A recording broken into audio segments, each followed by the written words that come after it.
Thank you and good afternoon. My name is Representative Carol Ammons. I'm the representative for Champaign-Urbana, which is the 103rd District. Today we voted to pass out of the Judiciary Committee a bill that would relieve families in Illinois from the high cost of prison phone calls. This is an important issue because families have the responsibility to help those who are incarcerated return home and not return to the Department of Corrections. This issue of telephone connection to families, correctional facilities in providing telephone services have been providing a kickback to the state of Illinois. House Bill 6200 eliminates that kickback, thus helps us to lower the price of the phone call and ultimately lower the burden on families who are trying to connect with their loved ones.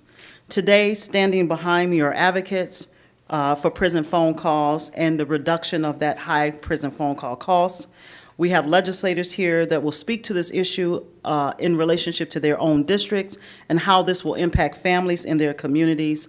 And at this time, I'd like to start with Representative Jahan Gordon Booth on the issue as it impacts her community of Peoria.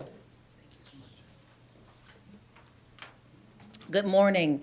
I would first like to thank you all for being here, but I want to extend an extra special thank you to Representative Carol Ammons for her leadership on this issue. Quite honestly, many people in the state of Illinois don't even realize that this is going on. At the same time that Representative Ammons talked to me about this critical piece of legislation, I also received a phone call from one of the largest pastors, one of the largest faith leaders in my community, who actually has a son who is incarcerated, who is dealing with mental health issues. In order to talk to her son, she must pay $14.95 for a 15-minute phone call. She's not rich. She is a working mother who is trying to take care of all of the things that we all take care of. She has a mortgage. She has the same bills that we have. But at the same time, she has to pay $14.95 to talk to her child to try and keep some semblance of sanity in his life. I think we all can understand that that is an undue burden when we come to realize that 75% of the cost of those phone calls are then being kicked back to the state of Illinois. Essentially what that means is that we're having families that are being taxed twice, because those families are paying the same general revenue taxes that we all pay, but those families are also paying essentially to keep their loved ones housed in a penal institution in the state of Illinois. When you go through the Department of Corrections numbers, in 2015, a lot of the money that those kickbacks were used for healthcare costs.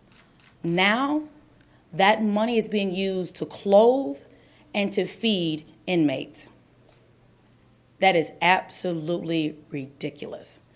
We are seeing primarily low-income women, their mothers, their wives, their girlfriends, their sisters, their grandmothers that are trying to remain in contact with their loved one, trying to keep some semblance of a relationship between oftentimes the child and the incarcerated. And so essentially what we're doing is we're taxing some of our most vulnerable populations twice, because they're being taxed with these exorbitant phone calls, and at the same time they're also paying the same general revenue taxes that we are all paying. And I think that we all can agree that taxing any community twice is completely unacceptable in 2016. So I would say, again, thank you to Representative Ammons for her leadership in this area, and I look forward to a strong House vote. Thank you. Representative Jahan Gordon Booth just mentioned the children, and today I want to introduce to you one of the children whose parent was incarcerated and the impact of that incarceration on her and her family. Ms. Wanjel. Hello. When I was younger, both my parents were incarcerated, and the cost was very extensive. There were times that I couldn't talk to my mom or my dad because, of course, we couldn't afford it. No child should feel being pressured that their love for their parent is too expensive. No one should feel like because I want to say I love you or I miss you, I can, because it's going to cost me $4.08. I was at the FCC vote.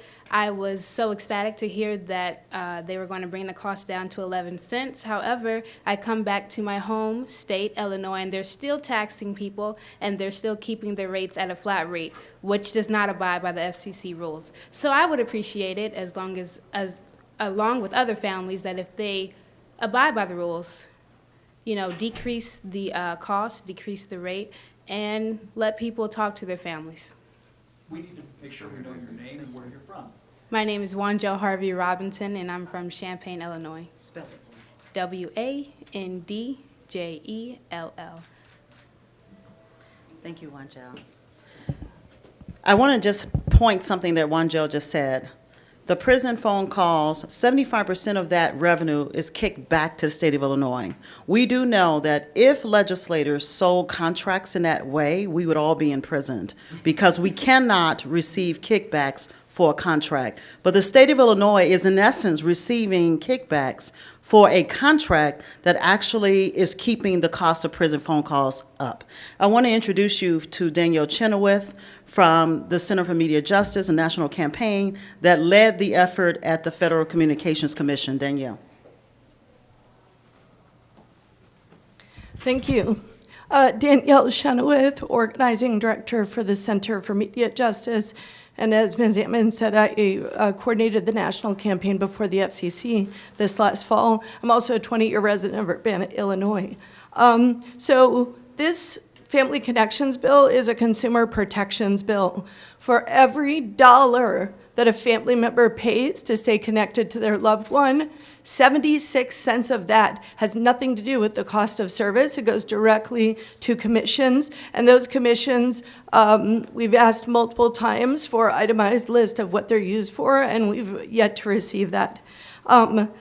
This Family Connections bill is an anti-poverty bill. According to a recent report, Who Pays, 1/3 of the families of the incarcerated went into debt to pay for phone calls and visits alone. Nearly half all families reported that they struggled to pay for food or housing simply because of incarceration costs. So these predatory phone rates are deepening poverty and disadvantage for poor families, further stretching our social services. This proposed bill will bring needed relief to these families. It will cap rates at a reasonable 5 cents a minute, bringing Illinois in line with 10 other states that have banned commissions, which is really the only way to get the cost down to a reasonable rate. The Family Connections bill is also a public safety bill. As we know from the data, healthy relationships with family and community are the most important factor in prisoners' successful return to their neighborhood. We have a recidivism crisis in the United States, with 2/3 of ex-prisoners reoffending and 50% reincarcerated within 3 years. These predatory phone rates are directly connected to discouraging contact with support systems and contributing to recidivism. And the bill proposed helps to keep families together and reduce further future crime and prison costs. We have submitted a petition with almost 6,000 signatures, all gathered within a short number of days from constituents within Illinois supporting House Bill 6200, the Family Connections Bill. Thank you. Thank you. I'd like to, at this time, turn it over to our leadership. Leader Turner will come and just make a statement. I think he needs to be dismissed. Thank you so much. Happy to be here. State Representative Arthur Turner, and happy to come and support this great piece of legislation offered by Representative Carol Ammons. As if prison wasn't hard enough, the idea of not being able to communicate with a family member or loved one who's serving their time as their debt to the community or for the crimes that they've served is just not right on its face. There have been many studies that show that when a parent or a family loses a parent to incarceration, that there's struggles for that youth who has to come up without that parent. So I think it's important that we make sure that the communication and being able to communicate with that incarcerated mother or father is affordable, and that they can do that and continue to hold some sort of some sense of consistency between the family and that growing child. The cost associated with phones in the prisons is something that's been an issue for many years, so I'm glad that it's being addressed in this legislation. The idea of a kickback going to the state, even with the revenue challenges that we're facing, is not the right way to go about generating revenue. So I'm glad that we're taking up this issue. I'm looking for a strong vote of support on the House floor, and in hopes that it will matriculate through to the Senate and be signed by the governor. Thank you so much. Thank you, Leader Turner.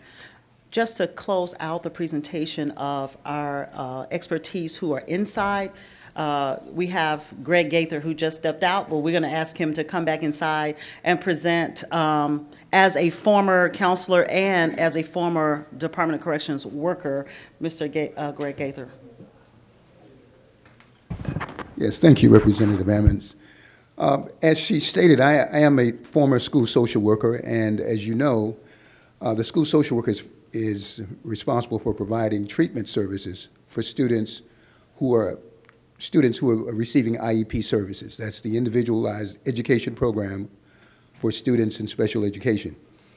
In many instances, as a school social worker, inside the Cook County Juvenile Detention Center, as well as the Cook County Department of Corrections, both of those facilities, there are Chicago Public High Schools operating in those facilities, and as well as school staff that provide education services. So when students come to me for their IEP treatment services, in most instances, they're always asking for phone calls because they're not able to make phone calls to parents because parents are dealing with issues that would require the kinds of funds to continue speaking to their kids.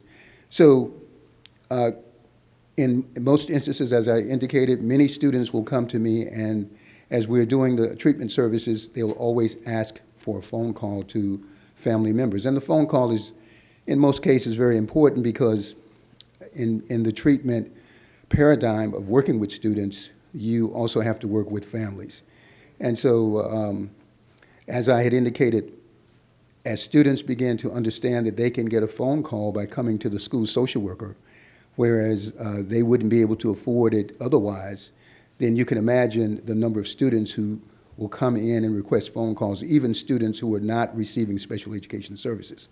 So I would say yes, reducing the phone calls, the cost of phone calls in the state correctional facilities is definitely going to be a boon to parents who need to stay in contact with their kids. And also remember, when kids or individuals exit these facilities, they have to repair those fractured relationships with family members because in most instances, you're going into incarceration. Many family members will say to you, don't call me if you go in, I don't want to hear about it. So you've got to be able to repair those fractured relationships so that when you exit the facility, you've got family members that you can depend upon. So again, I would say, yes, we need to reduce those phone calls and at many other levels than just looking at it from a cost and benefit kind of analysis. Thank you. Thank you. I'll ask Representative Wallace to speak on behalf of Rockford. I'd like to simply say thank you to Representative Ammons for highlighting this issue. This is one that we tend to not realize how certain policies impact families in real time. We think of only the spreadsheet analysis of what's going on, and we're thinking about the cost of the loss of revenue, as Representative Turner mentioned. But that's not what is important in this particular situation. If we are wanting to reduce recidivism, if we're wanting to make sure that individuals are connected back into their community in a healthy manner so that they come back and are productive, one of those ways of doing that is to make sure that there are open lines of communication. I have a master's in marriage and family therapy, so what the social worker just echoed is extremely important, making sure that the treatment plans include family and family discussion, and some of that can't happen in the 50 minutes to an hour that you have with the client, even if they are an IDOC. So allowing for open forms of communication, allowing for making sure that parents and family members who have a certain economic status aren't also additionally punished because a family member is incarcerated is key. It is absolutely unacceptable the ways in which our society continues to criminalize and/or informally or formally punish individuals who live in poverty, and this is one example of that. So I really appreciate Representative Ammons bringing this bill forth. I'm glad that it is building the support that it definitely needs, and I do look forward to it moving and being successful in the House.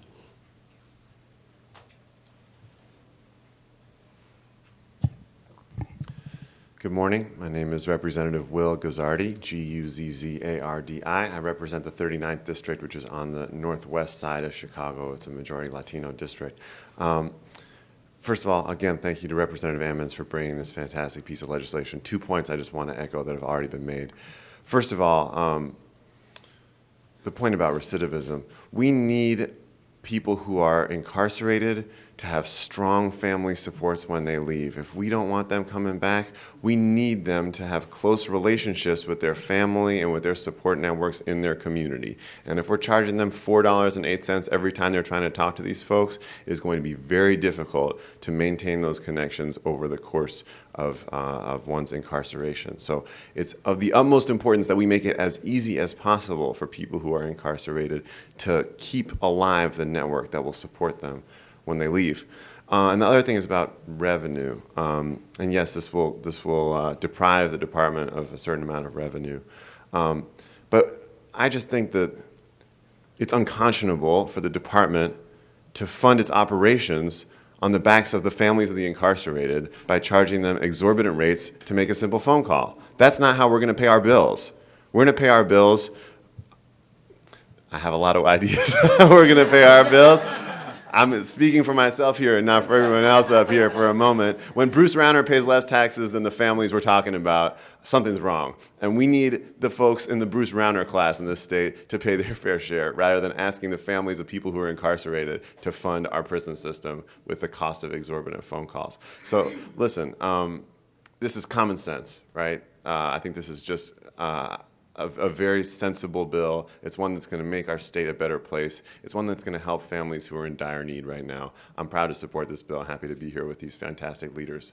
Thank you very much. Go ahead, Leader Riley. Thank you. Thank you for being here. Thank you to Representative Ammons for bringing such an eclectic bill, eclectic in terms of the wrongs that she wants to try to right. This cannot be a bill, this cannot be an issue about raising revenue. There are ways to raise revenue. The people who are incarcerated are paying their debt to society as they should. At the same time, one of the things that we are supposed to be doing when people are incarcerated is getting them ready to come back out. And this is not the way to do it. If they cannot get supportive phone calls from their loved ones and support system, then we're playing into the same game of maybe making sure they come back. And that is not our job. Our job is to rehabilitate them. So when they go out, and there are many programs, matter of fact, that are being cut, but many programs dealing with reentry to try to reintegrate them back in society. But you don't want to start at a deficit because they did not have the kinds of supports that they really should have to make sure that they're productive citizens when they come back out. And we know that they can be. And so that's why I said this bill is eclectic. It deals with a lot of different issues. And I'm really proud to support this bill. This bill is going to be a boon for people all over the state. And so, again, you've heard from my colleagues, you've heard from other people who had great testimony. This is a bill whose time has come, and I'm looking forward to supporting this bill on the floor, seeing it go over to the Senate and becoming law. Thank you so much.